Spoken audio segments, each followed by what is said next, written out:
আম্মা, জীবনে কি দরকার বলেন তো দেখি। কি?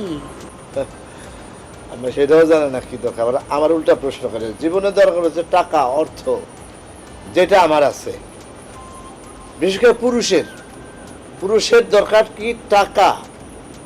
তার যদি প্রচুর অর্থ থাকে তাহলে সবকিছু সে কিনে নিতে পারে। জামাই, তুমি এক এক সময় এমন এক এক প্রশ্ন করো, সেই প্রশ্নের উত্তর খুঁজে বাইর করতে তো একটু সময় দিতে হয় না? এখানে কিন্তু বয়স ফ্যাক্টর না।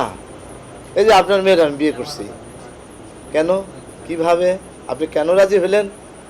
কারণ আমার টাকা আছে, আমি তাকে সুখে রাখছি। এই জমি কিনে দিছি, বাড়ি আছে ঢাকায়, গাড়ি আছে। এই যে এই ঘড়িটার দাম আপনি তো জানেনই, 1.5 লাখ টাকা দিয়ে কিনে দিছি। তো এইটাই তো জরুরি, তাই না? যাই হোক, অনেক জ্ঞানের কথা বলে ফেললাম।